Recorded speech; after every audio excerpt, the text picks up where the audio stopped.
करा सुरू. हा करते. जय श्रीकृष्ण सर्वांना. अध्याय 10वा, विभूती योग.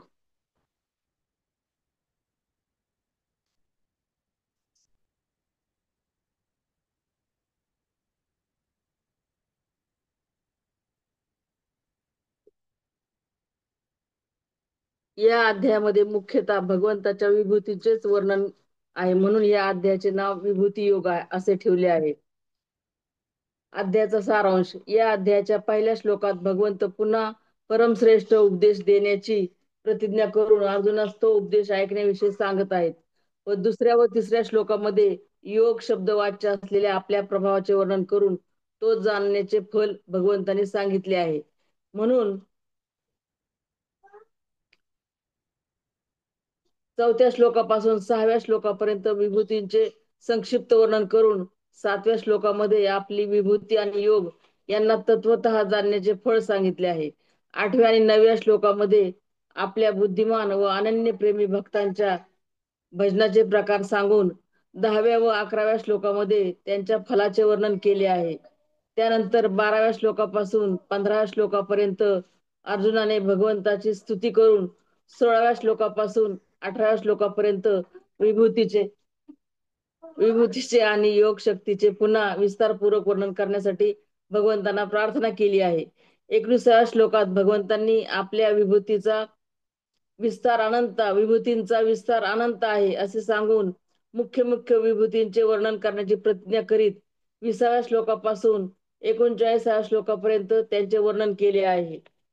40व्या श्लोकामध्ये आपल्या दिव्य विभूतींचा विस्तार अनंत असल्याचे सांगून या प्रकरणाची समाप्ती केली आहे.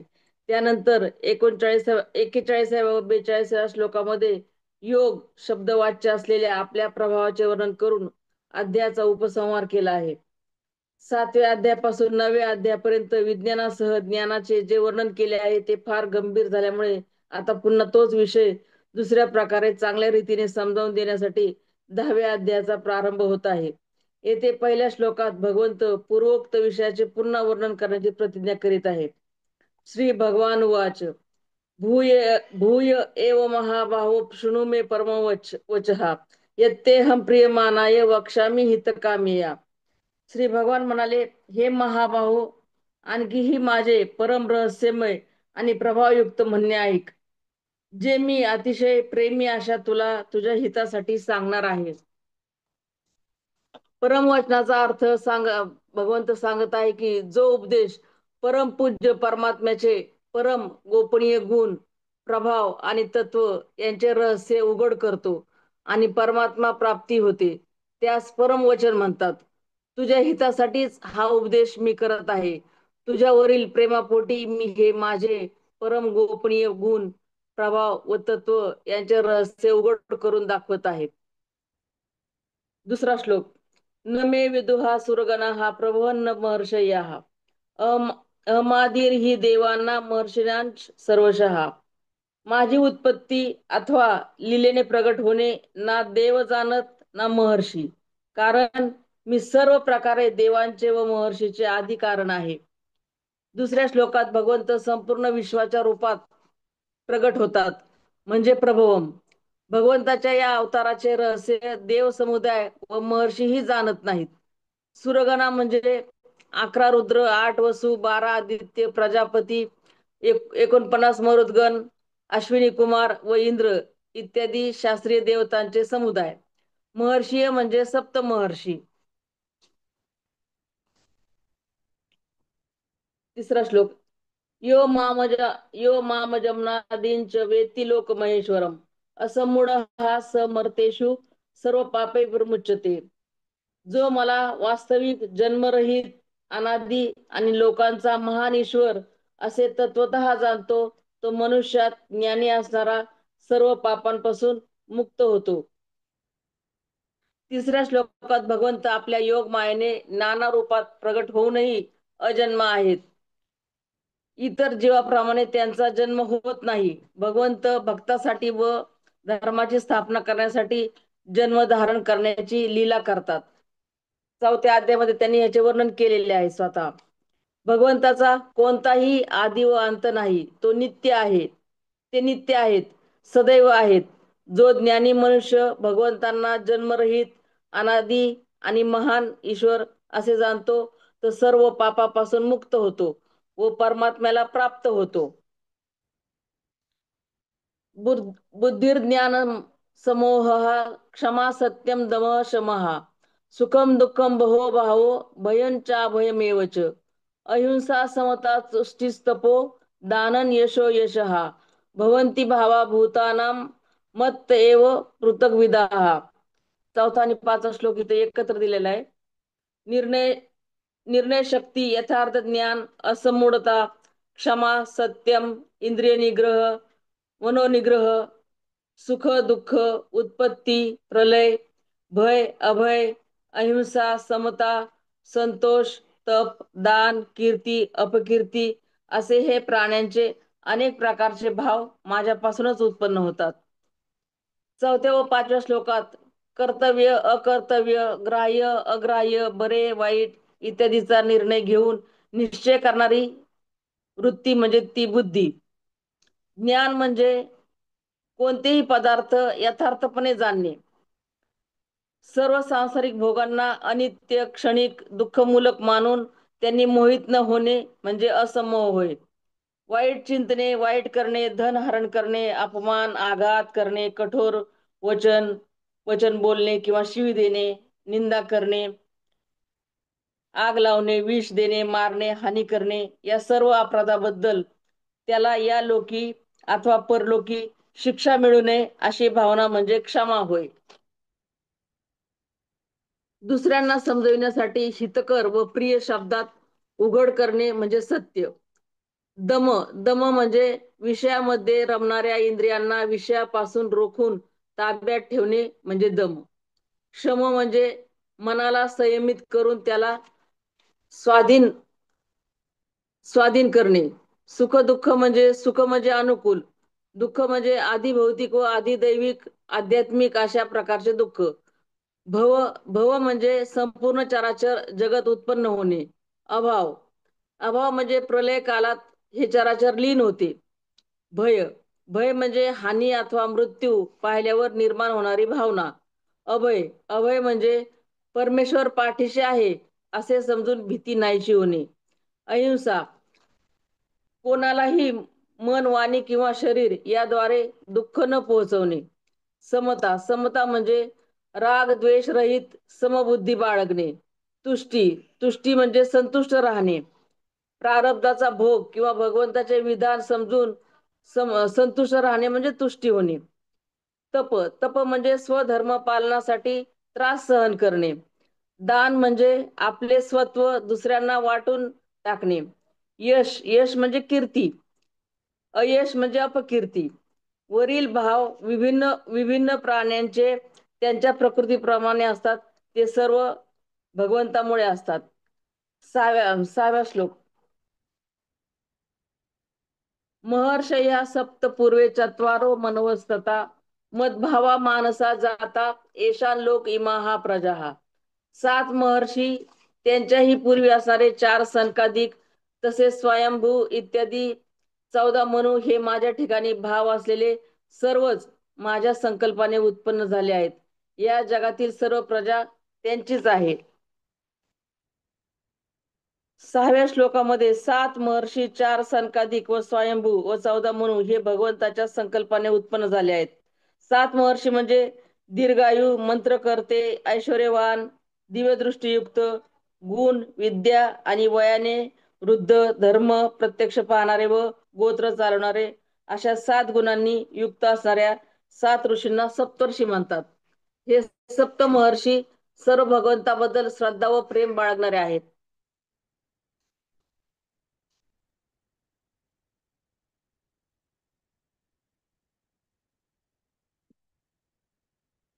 सातवा श्लोक.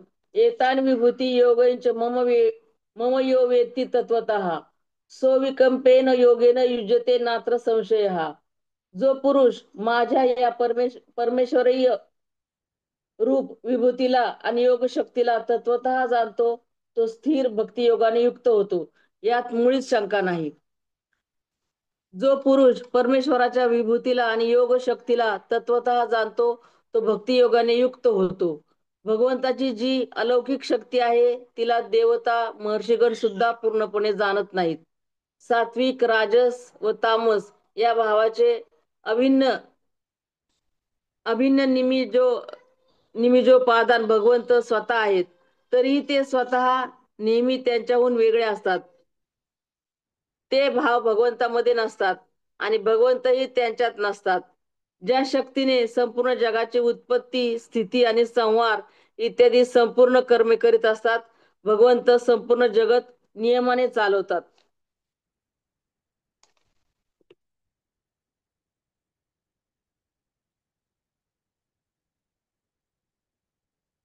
अशा प्रकारे संपूर्ण जगत हे भगवंताचीच रचना आहे आणि सर्व काही त्यांच्याच एका अंशामध्ये स्थित आहे. म्हणून जगामध्ये जी वस्तू शक्ती संपन्न वाटते, जेथे कोठे काय वैशिष्ट्य दिसून येते, त्याला किंवा संपूर्ण जगालाच भगवंताची विभूती म्हणजेच यांचे स्वरूप समजणे. तसेच वरील प्रकारे भगवंताला संपूर्ण जगाचा करता धरता, सर्व शक्तिमान, सर्वेश्वर, सर्वाधार, परम दयाळू, सर्वांचा सुहृद व सर्वां अंतर्यामी असे मानणे म्हणजेच भगवंताची विभूती आणि योग यांना तत्वतः जाणणे होय. भगवंताची जी अनन्य भक्ती आहे, तिला अव्यभिचारिणी भक्ती आणि अव्यभिचारी भक्ती योग असेही म्हणतात. 7व्या अध्यायातील पहिल्या श्लोकामध्ये जिला योग या नावाने सांगितले आहे आणि 9व्या अध्यायातील 13व्या, 14व्या, 34व्या आणि याच अध्यायातील 9व्या श्लोकामध्ये जिचे स्वरूप सांगितले आहे, त्या अविचल भक्तियोगाचे वाचक येथे अविकंपेन या विशेषणासह योगेन हे पद आहे. त्याच्याशी संलग्न राहणे म्हणजे त्याने युक्त होणे होय. भगवंताचा प्रभाव आणि विभूती यांच्या ज्ञानाचे फल म्हणजे अविचल भक्तियोगाची प्राप्ती असे सांगितले आहे. अहम सर्वस्य प्रभो मत्तः सर्व प्रवर्तते इति मत्वा भजन्ते मान बुधा भाव समन्विता. मी वासुदेवच सर्व जगाच्या उत्पत्तीचे कारण आहे आणि माझ्यामुळेच सर्व जग क्रियाशील होत आहे असे जाणून श्रद्धा व भक्तीने युक्त असलेले बुद्धिमान भक्त मज परमेश्वरालाच नेहमी भजतात. संपूर्ण जग हे भगवंतापासून उत्पन्न झालेले आहे, म्हणून भगवंतच संपूर्ण जगाचे उपादान आणि निमित्त कारण होत. म्हणून भगवंतच सर्वोत्तम होत असे समजणे भगवंताला संपूर्ण जगताचा प्रभाव समजणे होय. भगवंताच्याच योग बलामुळे हे सृष्टी चक्र चालले आहे. त्यांच्याच शासन शक्तीमुळे सूर्य, चंद्रमा, तारांगण आणि पृथ्वी इत्यादी नियमाने फिरत आहेत. त्यांच्या शासनामुळे सर्व प्राणी आपापल्या कर्मानुसार चांगल्या वाईट योनीमध्ये जन्म धारण करून आपापल्या कर्माचे फल भोगत आहेत. अशा प्रकारे भगवंतांना सर्वांचा नियंता आणि प्रवर्तक असे समजणे म्हणजेच संपूर्ण जग हे भगवंतामुळे सक्रिय आहे असे समजणे होय. भगवंताच्या अतिशय प्रेमाने युक्त आहेत, भगवंताविषयी ज्यांची अढळ श्रद्धा आहे, भगवंताचे गुण व प्रभाव हे दृढ विश्वासाने जे जाणतात, भगवंताच्या त्या बुद्धिमान भक्तांचे वाचक भाव समन्विता हा या विशेषणासह बुधा हे पद आहे. वरील प्रकारे भगवंतांना संपूर्ण जगाचा करता, हर्ता व प्रवर्तक समजून पुढील श्लोकात सांगितल्याप्रमाणे अतिशय श्रद्धेने व प्रेमाने मन, बुद्धी व संपूर्ण इंद्रिये यांच्याद्वारे निरंतर भगवंताचे स्मरण व सेवन करणे म्हणजेच भगवंतांना भजणे होय. मच्चित्ता मद्गत प्राणा बोधयंत परस्परम कथयंतश्च मानित्यम तुष्यंतीच रमंतीच. निरंतर माझ्यात मन लावणारे आणि माझ्यातच प्राणांना अर्पण करणारे माझे भक्तजन माझ्या भक्तीच्या चर्चेने परस्परात माझ्या प्रभावाचा बोध करीत, तसेच गुण व प्रभावासह माझे कीर्तन करीत निरंतर संतुष्ट होतात आणि मग वासुदेवातच नेहमी रममान होत असतात. मच्चित्ता म्हणजे काय? भगवंतालाच आपला परमप्रेमी, सुहृद, परमात्मीय, परमगती व परमप्रिय समजल्याने ज्यांचे चित्त अनन्य भावाने भगवंतामध्ये लागलेले आहे, भगवंताशिवाय कोणत्याही गोष्टीमध्ये ज्यांना प्रेम, आसक्ती किंवा रमणीय बुद्धी नाही, जे नेहमीच भगवंताचे नाम, गुण, प्रभाव, लीला आणि स्वरूप स्वरूप यांचे चिंतन करीत राहतात. आणि जे शास्त्रविधीप्रमाणे कर्म करताना उठता बसता झोपता जागता चालता फिरता खाता पिता व्यवहार कालामध्ये व ध्यान कालामध्ये कधी क्षणभरही भगवंताला विसरत नाहीत, अशा नित्य निरंतर चिंतन करणाऱ्या भक्तासाठी भगवंताने येथे मच्चित्ता या विशेषणाचा प्रयोग केला आहे. मतगत प्राणा, ज्यांचे जीवन इंद्रियाच्या सर्व क्रिया ज्यांचे जीवन आणि इंद्रियाच्या सर्व क्रिया फक्त भगवंतासाठीच आहेत, ज्यांना क्षणभरही भगवंताचा विरह असह्य होतो, जे भगवंतासाठीच प्राण धारण करतात, खाणे पिणे चालणे फिरणे झोपणे जागणे इत्यादी ज्या क्रिया आहेत, या सर्व क्रियाबद्दल ज्यांना स्वतःचे काही प्रयोजन उरलेले नसते, ते सर्व काही भगवंतासाठीच करतात, त्यांच्यासाठीच भगवंताने मदगत प्राणाहा याचा प्रयोग केला आहे.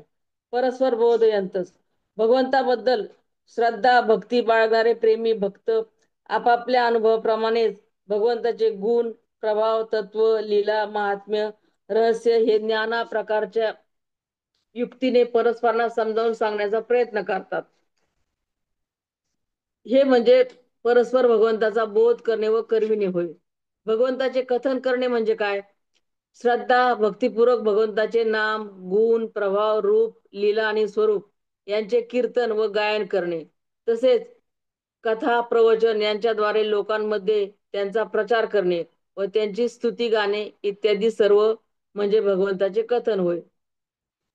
नित्य संतुष्ट, प्रत्येक क्रिया करताना नेहमी परम आनंदाचा अनुभव घेणे म्हणजे नित्य संतुष्ट राहणे होय. अशा प्रकारे संतुष्ट राहणाऱ्या भक्ताची शांती आनंद व संतोष याचे कारण फक्त भगवंताचे नाम गुण प्रभाव लीला आणि स्वरूप इत्यादीचे श्रवण मनन व कीर्तन तसेच पठन पाठन इत्यादी असते. सांसारिक वस्तूशी त्यांचा आनंद व संतोष यांचा काहीही संबंध राहत नाही. भगवंतामध्ये निरंतर रमण करणे म्हणजे काय? भगवंताचे नाम गुण प्रभाव लीला स्वरूप तत्व आणि रहस्य यांचे यथायोग्य श्रवण मनन व कीर्तन करणे, तसेच त्यांची आवड आज्ञा आणि संकेत यांच्याप्रमाणे फक्त त्यांच्याबद्दल प्रेम निर्माण होण्यासाठी प्रत्येक क्रिया करीत मनाने त्यांना सदा सर्वदा प्रत्यक्षवत आपल्या जवळ समजून निरंतर प्रेमपूर्वक त्यांचे दर्शन स्पर्श आणि त्यांच्या बरोबर वार्तालाप करीत क्रीडा करीत राहणे म्हणजेच भगवंतामध्ये निरंतर रमण करणे होय. वरील प्रकारे भजन करणाऱ्या भक्ताविषयी भगवंत काय करतात ते पुढील 2 श्लोकात सांगितले आहे. तेषां सतत युक्तानां भजता प्रीतिपूर्वकम ददामी बुद्धियोगम तर तम येन मामुपयांती ते, त्या नेहमी माझे ध्यान वगैरे मध्ये मग्न झालेल्या आणि प्रेमाने भजणाऱ्या भक्तांना मी तो तत्वज्ञान रूप योग देतो, ज्यामुळे ते मलाच प्राप्त होतात. पूर्वीच्या 2 श्लोकात बुधा आणि मच्चित्ता इत्यादी पदांनी भक्ताचे वर्णन केले आहे. त्यात निष्काम अनन्य प्रेमी भक्ताचे वाचक तेषाम हे पद आहे.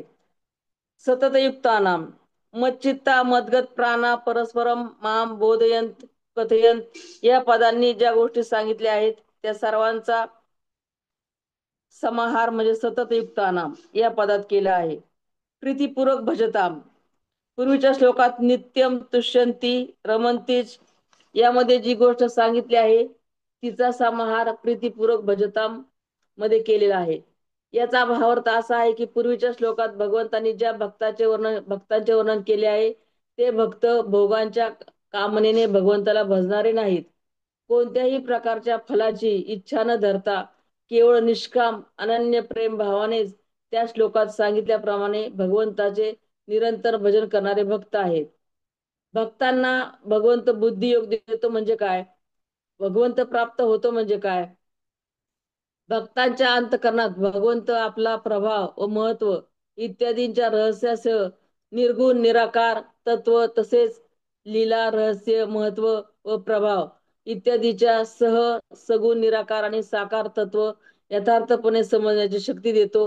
हेच बुद्धियोग प्रदान करणे होय. यालाच भगवंताने 7व्या व 9व्या अध्यायामध्ये विज्ञानासह ज्ञान असे म्हटले आहे. आणि या बुद्धियोगाने भगवंताला प्रत्यक्ष करणे म्हणजेच भगवंताला प्राप्त करून घेणे होय.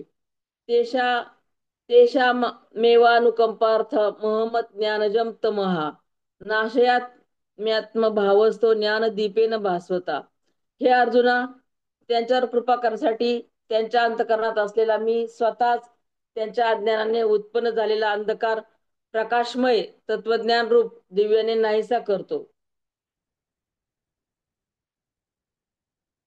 भगवंतांनी असे सांगितले आहे की आपल्या भक्तावर अनुग्रह करण्यासाठी मी स्वतः त्यांचा अज्ञानजनित अंधकार नाश करतो. त्यासाठी दुसरा कोणता उपाय करावा लागत नाही. अनादिसिद्ध अज्ञानामुळे उत्पन्न झालेली जी आवरण शक्ती आहे, जिच्यामुळे मनुष्य भगवंताचे गुण व प्रभाव व स्वरूप हे यथार्थपणे जाणू शकत नाही, तिथे वाचक अज्ञानजम या विशेषणासह तम हे पद आहे. ते मी भक्ताच्या आत्मभावामध्ये राहून नाश करतो. या म्हणण्याद्वारे भगवंतांनी भक्तीचा महिमा आणि स्वतःमध्ये विषमतेच्या दोषाचा अभाव दाखविला आहे. भगवंताच्या म्हणण्याचा भावार्थ असा की मी सर्वांच्या हृदयामध्ये अंतर्यामी रूपाने नेहमी स्थित राहतो. तरीही लोक मला स्वतःमध्येच स्थित असे मानत नाही. त्यामुळे मी त्यांचा अज्ञानजनित अंधकार नाश करू शकत नाही. परंतु माझे प्रेमी भक्त मला आपला अंतर्यामी समजून पूर्वीच्या श्लोकात सांगितल्याप्रमाणे निरंतर माझे भजन करतात. त्यामुळे त्यांचा अज्ञानजनित अंधकार मी सहजपणे नाश करतो. पूर्वीच्या श्लोकात ज्याला बुद्धियोग असे म्हटले आहे, ज्याच्याद्वारे प्रभाव आणि महिमा इत्यादी सह निर्गुण निराकार तत्व, लीला, रहस्य, महत्व आणि प्रभाव इत्यादी सह सगुण निराकार आणि साकार तत्व यांचे स्वरूप व्यवस्थितपणे जाणता येते. 7व्या व 9व्या अध्यायामध्ये विज्ञानासहित ज्ञान या नावाने जे सांगितले आहे, अशा संशय, विपर्य इत्यादी दोषांनी रहित दिव्य बोधाचे वाचक येथे भास्वता या विशेषणासह ज्ञानदीपेन हे पद आहे. त्याच्याद्वारे भक्तांच्या अंतकरणातील भगवत तत्वज्ञानाचा प्रतिबंधक असलेल्या आवरणरूपी दोषाचा संपूर्ण अभाव करणे म्हणजे अज्ञानजनित अंधकाराचा नाश करणे होय. ज्ञानदीपाने जरी अज्ञानाचा नाश आणि भगवंताची प्राप्ती हे दोन्ही एकदम होतात, तथापि प्रथम अज्ञानाचा नाश होतो आणि नंतर त्याच क्षणी भगवंताची प्राप्ती होते. 7व्या अध्यायातील पहिल्या श्लोकात आपल्या समग्र रूपाचे ज्ञान करून देणारा जो विषय ऐकण्यासाठी भगवंतांनी अर्जुनास सांगितले होते आणि दुसऱ्या श्लोकात जे विज्ञानासह ज्ञान पूर्णपणे सांगण्याची प्रतिज्ञा केली होती, त्याचे वर्णन भगवंतांनी 7व्या अध्यायात केले. त्यानंतर 8व्या अध्यायात अर्जुनाच्या 7 प्रश्नांचे उत्तर देतानाही भगवंतांनी त्याच विषयाचे स्पष्टीकरण केले, परंतु तेथे सांगण्याची शैली निराळी होती. म्हणून 9व्या अध्यायाच्या प्रारंभी पुन्हा विज्ञानासह ज्ञानाचे प्रतिपादन करण्याची प्रतिज्ञा करून त्यांनी तोच विषय सांगोपांग व्यवस्थितपणे समजावून दिला. पुन्हा दुसऱ्या शब्दात त्याचे स्पष्टीकरण करण्यासाठी 10व्या अध्यायाच्या पहिल्या श्लोकात तोच विषय पुन्हा सांगण्याची प्रतिज्ञा केली आणि 5 श्लोकांनी आपली योग शक्ती व विभूती यांचे वर्णन करून 7व्या श्लोकाद्वारे जाणण्याचे फल हे अविचल भक्तियोगाची प्राप्ती आहे असे सांगितले. नंतर 8व्या व 9व्या श्लोकांमध्ये भक्तियोगाने भगवंताच्या भजनामध्ये लागलेल्या भक्तांचा भाव आणि आचरण यांचे वर्णन केले आणि 10व्या व 11व्या श्लोकामध्ये त्याचे फल अज्ञानजनित जनित अंधकाराचा नाश व भगवंताची प्राप्ती करून देणाऱ्या बुद्धियोगाची प्राप्ती असे सांगून त्या विषयाचा उपसंहार केलेला आहे. यावर भगवंताची विभूती आणि योग हे तत्वतः जाणणे हे भगवत प्राप्तीमध्ये मोठे सहाय्यक आहे असे समजून अर्जुन आता 7 श्लोकांमध्ये प्रथम भगवंताची स्तुती करून त्यांची योग शक्ती आणि विभूती यांचे विस्ताराने वर्णन करण्याबद्दल भगवंताला प्रार्थना करीत आहे. अर्जुन उवाच परम ब्रह्म परम धाम पवित्रम परमं भवान पुरुषम शाश्वतम दिव्यमादिदेव मजम विभुम औस्त्वा मृषय सर्वे देवर्षी नारदस्ततः असितो देवलो व्यासहा स्वयंचैव ब्रवीषिमे.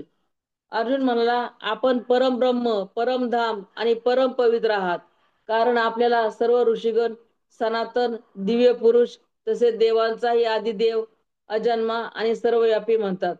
देवर्षी नारद, असित, देवल व महर्षी व्यासही तसेच सांगतात आणि आपणही मला तसेच सांगता.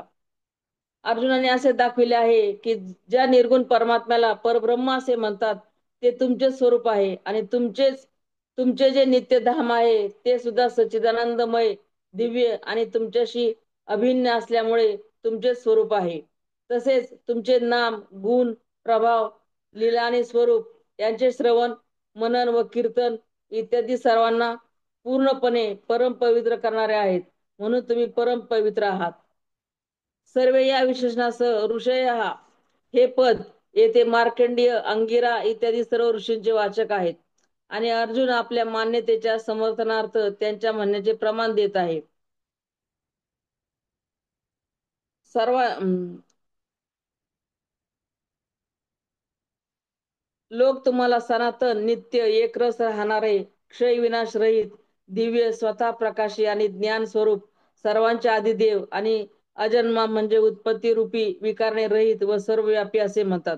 म्हणून तुम्ही परम ब्रह्म परमधाम व परम पवित्र आहात, यात कोणतीही शंका नाही. देवर्षींची लक्षणे काय आहेत आणि असे देवर्षी कोण कोण आहेत? देवर्षीची लक्षणे अशी आहेत: ज्यांचा देव लोकांमध्ये निवास आहे त्यांना शुभ देवर्षी असे समजावे. त्यांच्याशिवाय दुसरे जे आणि इतर देवर्षी आहेत त्यांचे लक्षण सांगतो. भूत भविष्य आणि वर्तमान यांचे ज्ञान असणे तसेच सर्व प्रकारे सत्य बोलणे हे देवर्षींचे लक्षण होय. ज्यांनी स्वतः चांगल्या प्रकारे ज्ञान प्राप्त केले आहे आणि जे स्वतः आपल्या इच्छेनेच संसाराशी संबंधित आहेत ते आपल्या तपस्येमुळे या जगात प्रसिद्ध आहेत.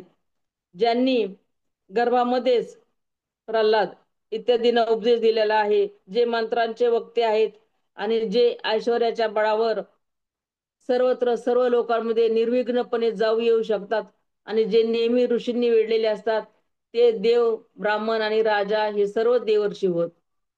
देवर्षी अनेक आहेत, त्यापैकी काहींची नावे अशी: धर्माचे दोन्ही पुत्र नर व नारायण, क्रतूचे पुत्र वाल खिल्य ऋषी, पुलहाचे पुत्र कर्दम, पर्वत व नारद, तसेच कश्यपाचे दोन्ही ब्रह्मवादी पुत्र असित आणि वत्सर हे सर्वजण देवांना आपल्या स्वाधीन ठेवू शकतात, म्हणून यांना देवर्षी म्हणतात.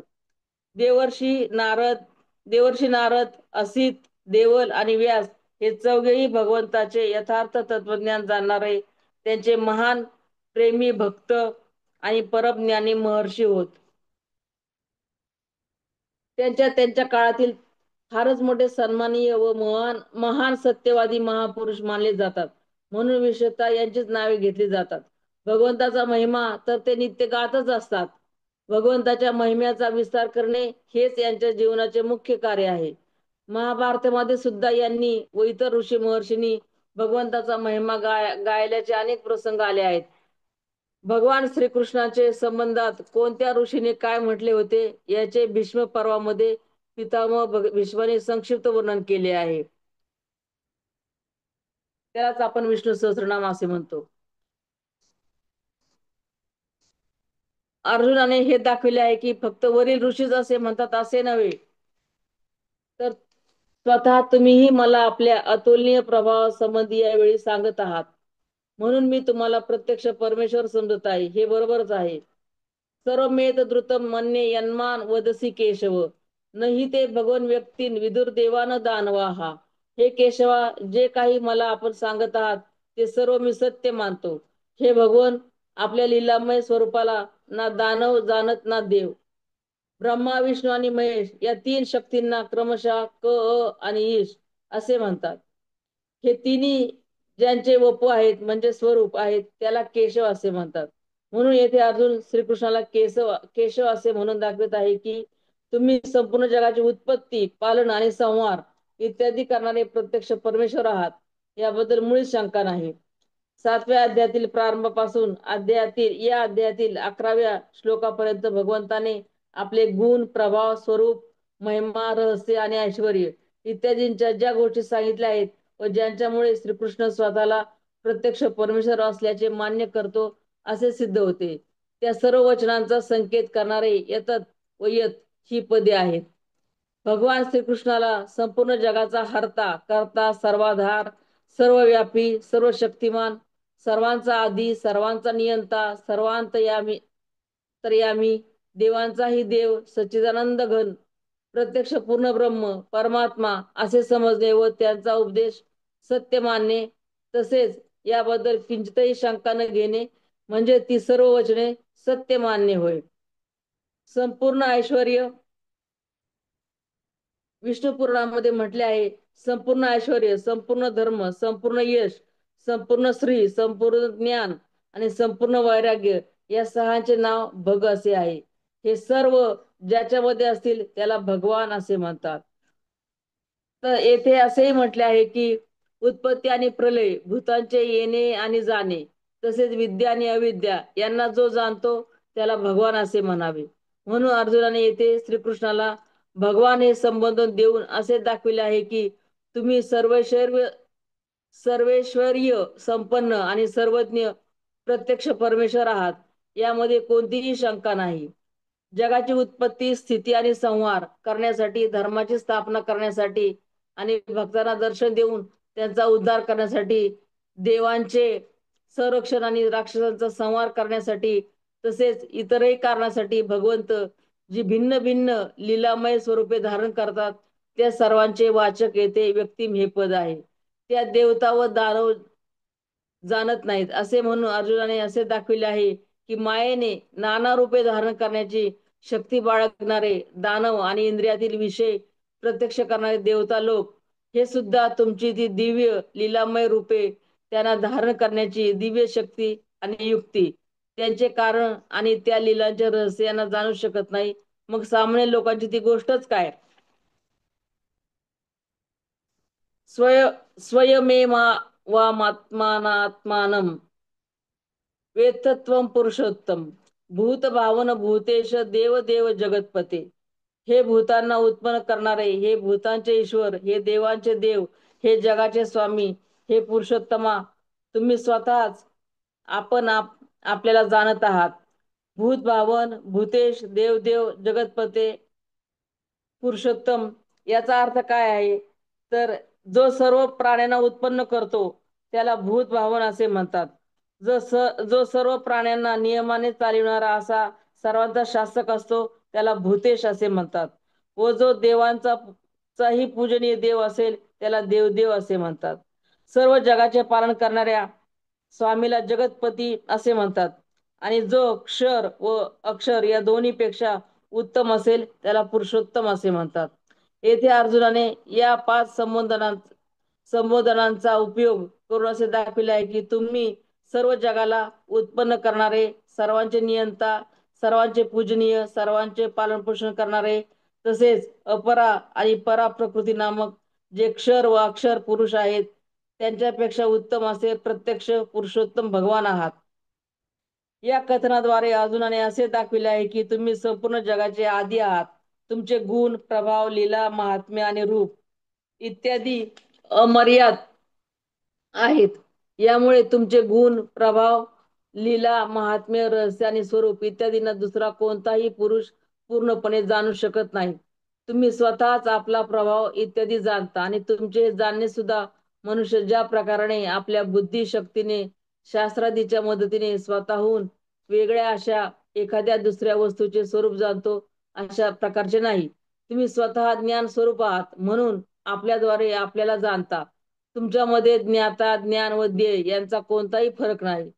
वक्तुम रहस्य शेषेने दिव्या ह्यात्मविभूत या या भीर या भीरविभूतीर भीरलोकांमस्तव व्याप्य तिष्ठसी. म्हणून ज्या विभूतीच्या योगाने आपण या सर्व लोकांना व्यापून राहिला आहात त्या आपल्या दिव्य विभूती पूर्णपणे सांगायला आपणच समर्थ आहात. दिव्य संपूर्ण लोकांमध्ये जे पदार्थ, तेज, बल, विद्या, ऐश्वर, गुण आणि शक्ती इत्यादी संपन्न आहेत त्या सर्वांचे दिव्या या विशेषणासह आत्मविभूत हे पद आहे. तसेच तुम्हीच हे संपूर्णपणे सांगण्यास समर्थ आहात. या म्हणण्याचा अभिप्राय असा आहे की सर्व विभूती तुमच्या आहेत.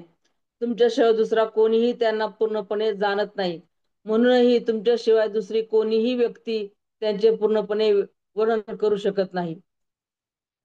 अर्जुनाने असे दाखविले आहे की मी केवळ याच लोकांमध्ये असणाऱ्या आपल्या दिव्य विभूतींचे वर्णन ऐकू इच्छित नाही, तर ज्याच्यामध्ये विभिन्न रूपांमध्ये तुम्ही स्वर्गादी समस्त लोकांमध्ये भरून राहिले आहात, त्या तुमच्या सर्व विभिन्न विभूतीचे संपूर्ण वर्णन मी ऐकू इच्छितो. कथम विद्यामहम योगिस्त्वाम सदा परिचिंतयन केशु केशुच भावेषु चिंत्योसी भगवन्मया.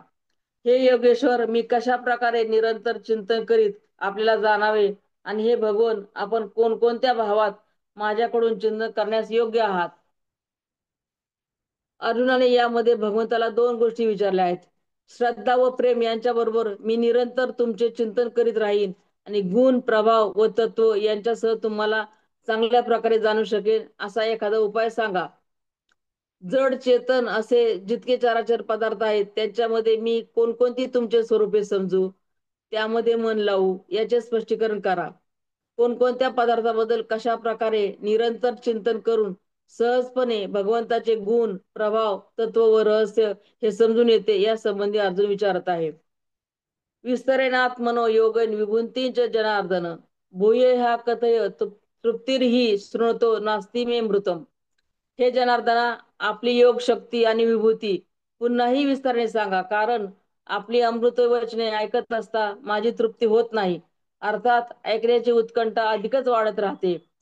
सर्व माणसे आपापल्या इच्छित वस्तूसाठी ज्याच्याजवळ याचना करतात त्याला जनार्दन असे म्हणतात. येथे अर्जुन हा भगवंताला जनार्दन या नावाने हाक मारून असा भाव दाखवित आहे की तुमच्याकडून सर्व माणसे आपल्या इष्ट वस्तू प्राप्त करू इच्छितात, आणि तुम्ही सर्वांना सर्व काही देण्यास समर्थ आहात. म्हणून मी सुद्धा तुम्हाला जी प्रार्थना करीत आहे ती कृपा करून पूर्ण करा.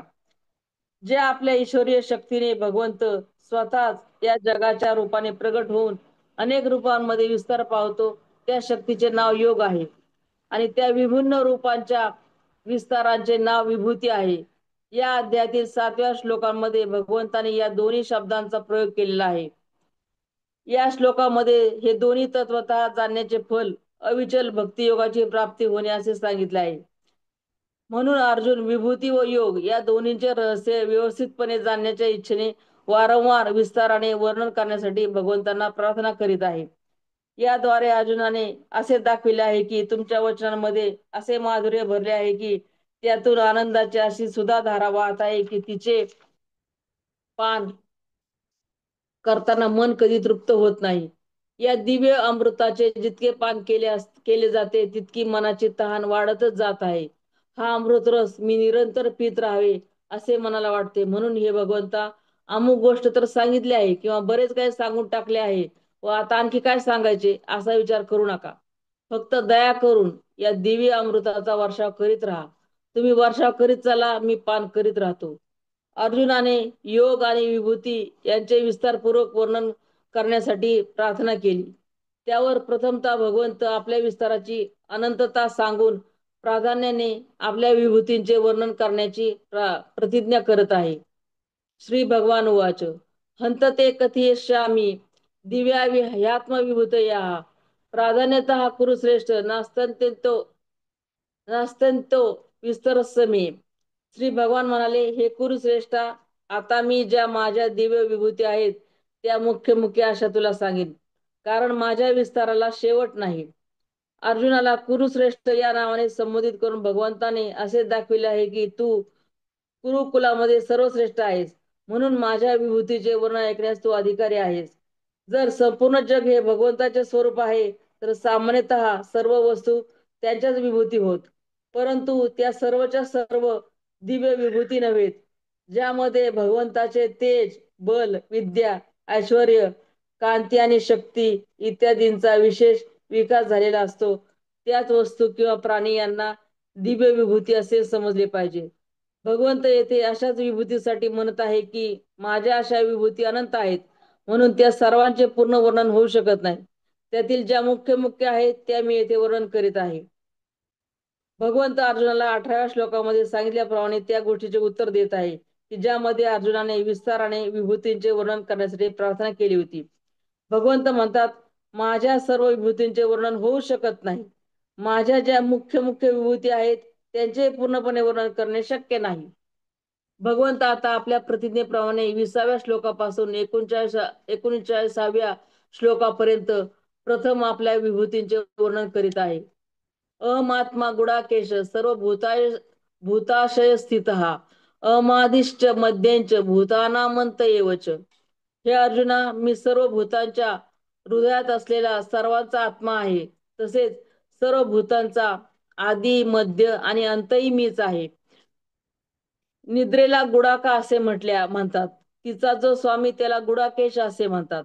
भगवंत अर्जुनाला गुडाकेश या नावाने संबोधित करून हा भावार्थ दाखवित आहे की तू निद्रेवर विजय प्राप्त केलेला आहेस, म्हणून तू माझा उपदेश धारण करून अज्ञान निद्रेलाही जिंकू शकतोस.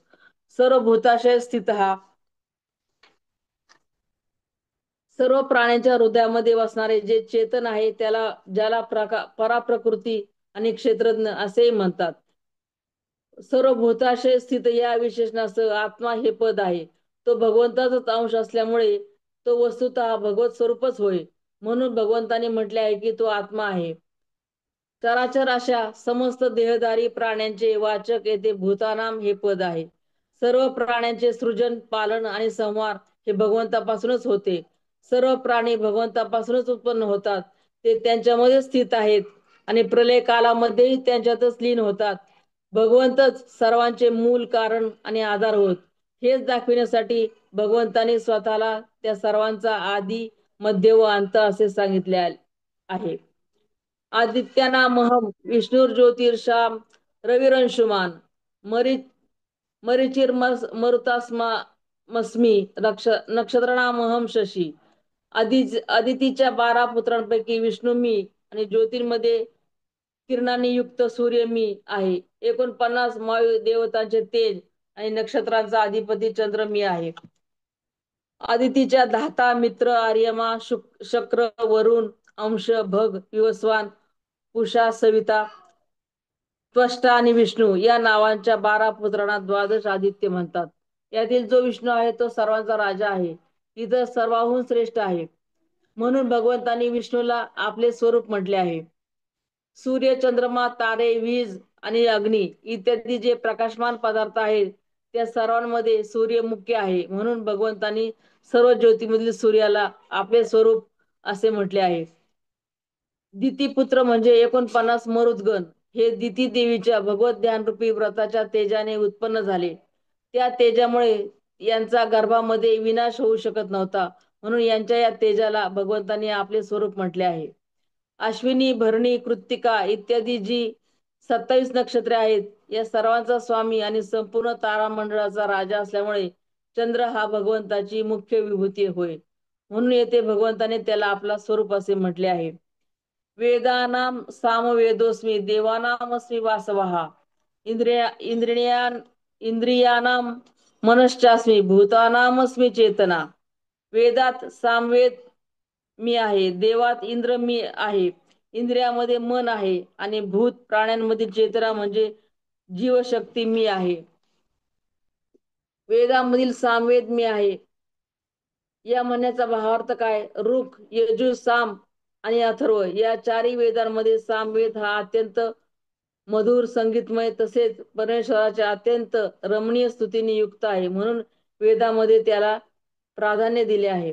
म्हणून भगवंतांनी त्याला आपले स्वरूप असे सांगितले आहे. 9व्या अध्यायात त्याचा उल्लेख आलेला आहे. देवा सूर्य, चंद्र, अग्नी, वायू इत्यादी ज्या देवता आहेत त्या सर्वांचा शासक आणि राजा असल्यामुळे इंद्र हा सर्वात मुख्य आहे. म्हणून भगवंतांनी त्याला आपले स्वरूप म्हटले आहे. इंद्रियामधील मन हे मी आहे.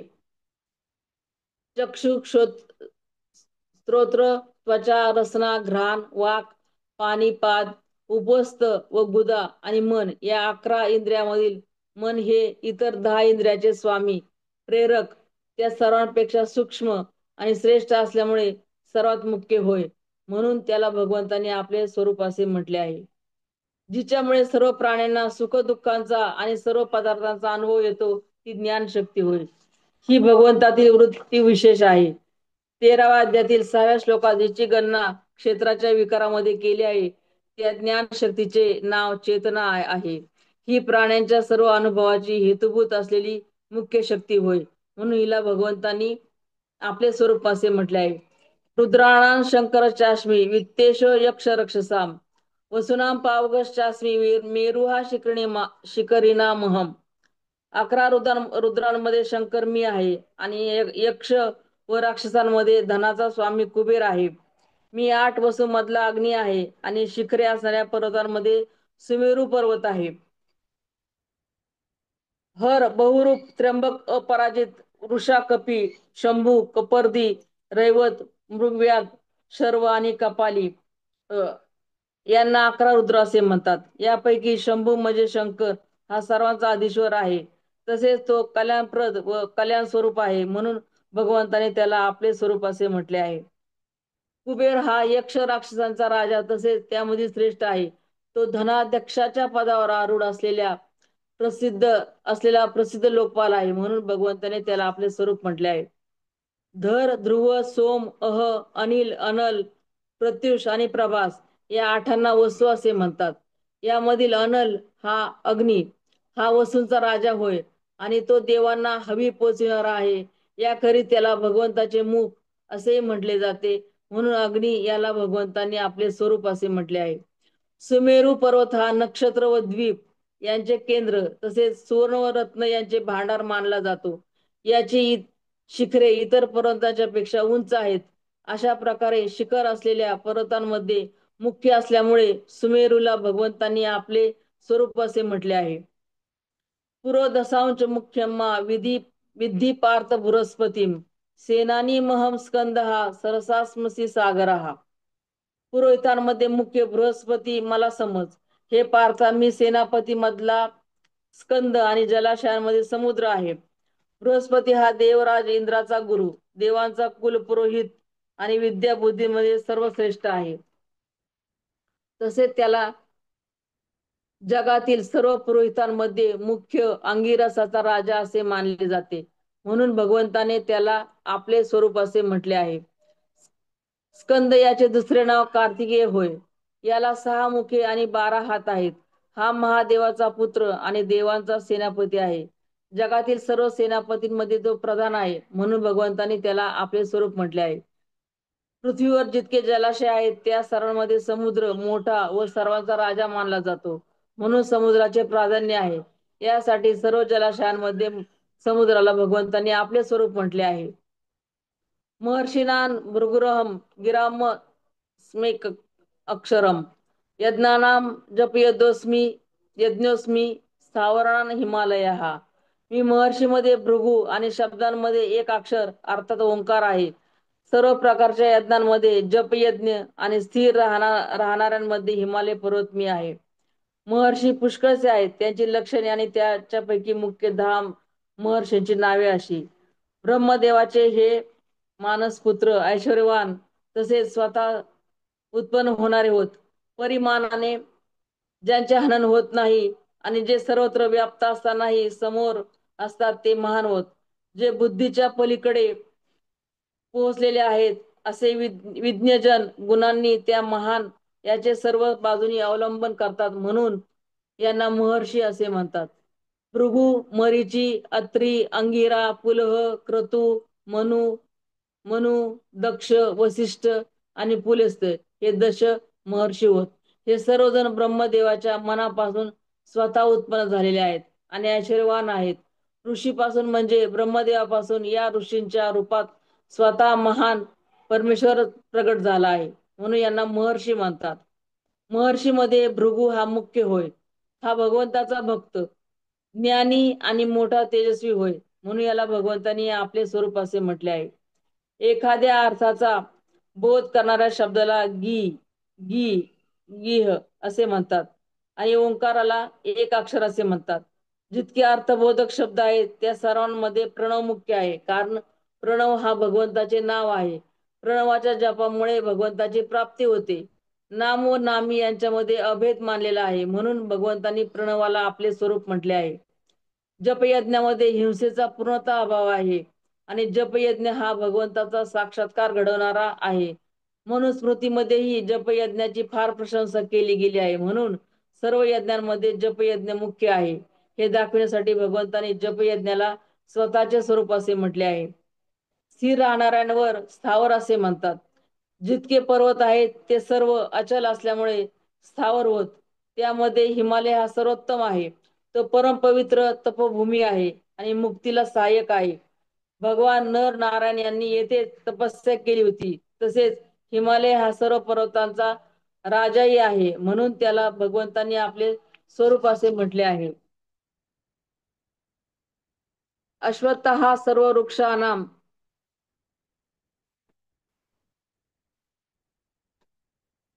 देवर्षीणांच नारद हा गंधर्वाना हा चित्ररथ हा सिद्धानाम कपिलो मुनी. सर्व वृक्षात पिंपळ आणि देवर्षी मध्ये नारद मुनी, गंधर्वामध्ये चित्ररथ आणि सिद्धांमध्ये कपिल मुनी मी आहे. पिंपळाचा वृक्ष हा सर्व वनस्पतींमध्ये राजा आणि पूजनीय मानलेला आहे, म्हणून भगवंताने त्याला आपले स्वरूप असे म्हटले आहे. देवर्षीची लक्षणे 12व्या आणि 13व्या श्लोकांमध्ये टिपेमध्ये दिलेली आहेत, ती येथे वाचावीत. अशा देवर्षीच्या मध्ये नारद हे सर्वश्रेष्ठ आहेत. ते परम अनन्य भक्त, महाज्ञानी आणि निपुण मंत्रद्रष्टा होत, म्हणून नारदांना भगवंतांनी आपले स्वरूप असे म्हटले आहे. नारदाविषयीच्या 12व्या 13व्या श्लोकाची टीप पाहावी. गंधर्व ही एक विशिष्ट देवयोनी आहे. हे देव लोकांमध्ये गायन, वादन व नाट्याभिनय करीत असतात. स्वर्गामध्ये हे सर्वात सुंदर आणि अत्यंत रूपवान असे मानले जातात. गुह्यक लोकांच्या वर आणि विद्याधर लोकांच्या खाली यांचा गंधर्व लोक आहे. देव आणि पितर यांच्याप्रमाणे गंधर्व हे सुद्धा मर्त्य आणि दिव्य अशा दोन प्रकारचे असतात. जे मनुष्य मेल्यावर पुण्यबलाने गंधर्व लोक प्राप्त करून घेतात ते मर्त्य होत, आणि जे कल्पाच्या आरंभापासूनच गंधर्व आहेत त्यांना दिव्य असे म्हणतात. दिव्य गंधर्वाच्या मौने व प्राधेय अशा दोन श्रेणी आहेत. महर्षी कश्यप यांच्या दोन पत्नीची नावे मुनी व प्रादा अशी होती. यांच्यापासून अधिकांश अप्सरा व गंधर्व यांची उत्पत्ती झाली. भीमसेन, उग्रसेन, सुपर्ण, वरुण, गोपपदी, धृतराष्ट्र, सूर्यवर्षा, सत्यवाक, अर्कपर्ण, प्रयुत, भीम, चित्ररथ, शालिशिरा, पर्जन्य, कली आणि नारद हे 16 देव गंधर्व मुनीपासून उत्पन्न झाल्यामुळे यांना मौनी असे म्हणतात.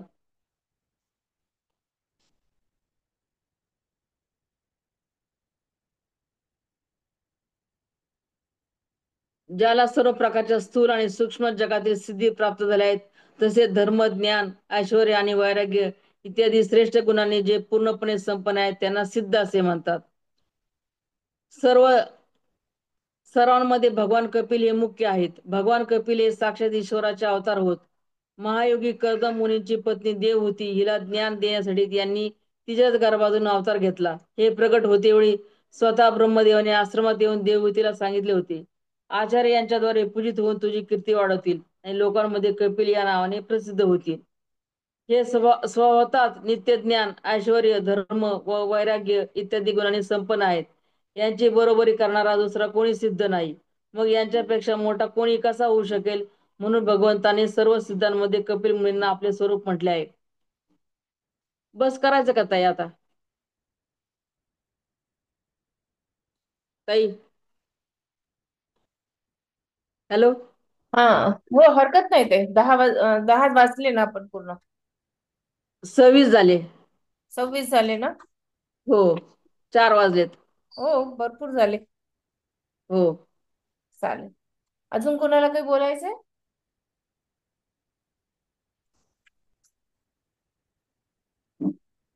कोणाला काही बोलायचं आहे? वैजंती ताई?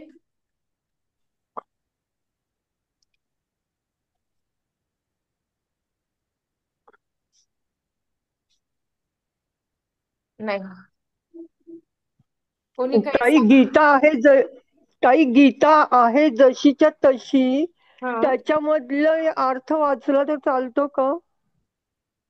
गीता आहे जशीच्या तशी म्हणजे? असं पुस्तक आहे माझ्याकडं. नाही नाही तर नाही, त्याच्यात नाही ताई, त्याच्यातलं नको. पूर्ण वेगळा आहे कॉन्सेप्ट तो. हो का? हा. बरोबर. हा, जशीच्या तशी जी चालेल गीता आहे चालेल. ना. हो. हा, नाही, मी इस्कॉनची त्यातलं आहे. बर बर बर, ते हा. पुस्तक बघते. बरं. हो. चालेल चालेल. जय श्रीकृष्ण. ठीक आहे. मग अजून कोणाला बोलायचंय? ठीक आहे, आपण म्हणजे थांबूया तिथे. हा, बोला. एक गाणं कोणी नाही, घेईल? म्हणजे ते साधक संजीवनीचं पुस्तक आणूनच वाचायला हवं असं म्हणतात ना? हा. बरं बरं. एखादं गाणं चालेल. कोणी घेतं का? हॅलो अं, सुचिताताई. हा बोला ताई. मी हा मला असं वाटतं आपल्या ज्या मध्यमाच्या प्रश्नपत्रिका बघितल्या ना, तर हम्म. तिसरी जी प्रश्नपत्रिका आहे त्याच्यातले प्रश्न फारच अवघड वाटले मला. आहेत आहेत अहो. तर मला असं वाटतं की तेच प्रश्न जर आपण एकेकाने तयार करून ते दुसऱ्यांना त्याच्यातूनही लिहिता येईल असं. हो. आपण कारण की त्याच्यासाठीच सांगितलं ताई, रोज थोडं थोडं वाचायचं, म्हणजे हा तेच हा करायचं आपल्याला, की तुम्ही सर्वांनी नोट्स काढल्या पाहिजे. हा हा हा तर हा. तसं एखादा प्रश्न असं कोणीतरी तयार करून अगदी. की हा प्रश्न मी केलाय आणि तो आता तो भले पुढच्या परीक्षेला रिपीट होणार नाही, पण तो आपल्याला एक संदर्भ म्हणून राहील की या प्रकारचा जर प्रश्न आला तर आपल्याला अशी तयारी करता येईल, लिहिता येईल. बरोबर. बरोबर. कारण की आणि या श्लोकाचा अन्वय वगैरे लिहा त्याचं कळालं की कसं लिहायचं, श्लोकाचं भाषांतर, अन्वय, मग त्याचं बरोबर. स्पष्टीकरण हे लिहायचं स्वरूप कळालंय.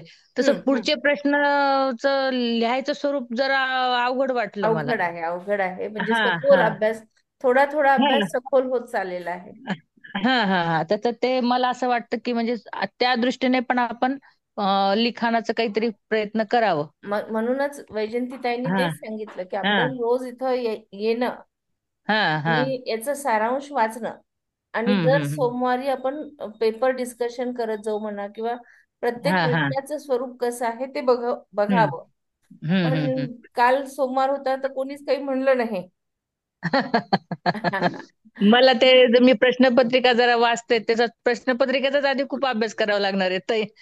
उत्तर शोधणं फार अवघड आहे ते. आहे तर ते तसं आहे हा खरं. मला त्याचं काठिण्य पातळी जरा जास्त कळाली, हा. म्हणून मी म्हणलं असं जर एखाद्याने म्हणजे सोमवारचं वाचन आहे तर असा एक प्रश्न तयार आहे, म्हणजे बरोबर. ते आपण लिहिलेलं ते सुद्धा योग्य आहे का नाही हे कळायला पाहिजे कळायला ना पाहिजे, आपल्याला. बरोबर, त्याच्यावर हा डिस्कशन होतं.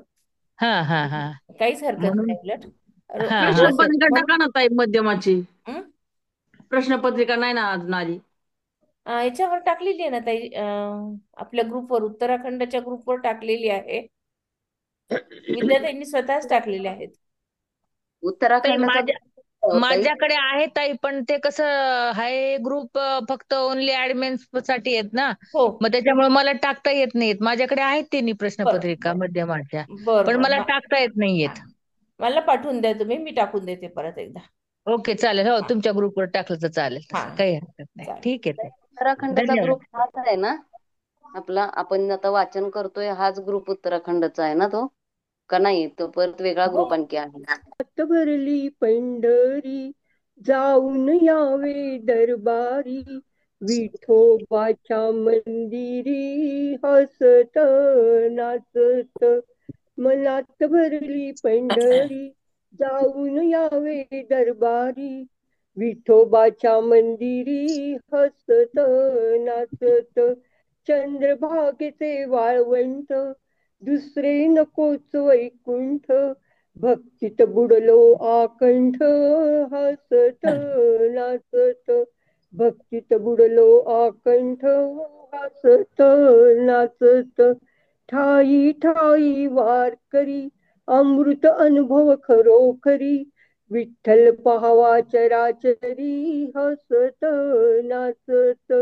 डोळ्यात भरला ज्ञानोबा, मुखात भरला तुकोबा, हृदयी भरला विठोबा हसत नाचत. किती करावे कौतुक भावभक्तीचा आशिक, श्रुती पठण सुरेख हसत नाचत. मनात भरली पंढरी जाऊन यावे दरबारी, विठोबाच्या मंदिरी हसत नाचत. विठोबाच्या मंदिरी हसत नाचत. चंद्रभागेचे वाळवंट दुसरे नकोच वैकुंठ, भक्तीत बुडलो आकंठ हसत नाचत. ठाई ठाई वारकरी अमृत अनुभव खरोखरी, विठ्ठल पाहावा चराचरी हसत नाचत.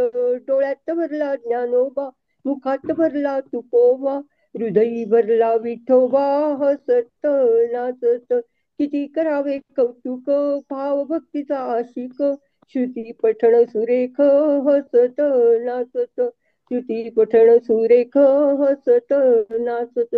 जय श्री कृष्ण. जय श्री कृष्ण. प्रार्थना घेऊ का?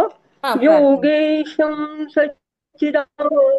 योगेशं मीच म्हणून म्हटलात ना? हो, म्हणा म्हणा. हॅलो. हो, म्हणा ना ताई. योगेशं वासुदेवं व्रजप्रियं धर्मसंस्थापकं वीरं कृष्णं वन्दे जगद्गुरुं कृष्णं वन्दे जगद्गुरुम्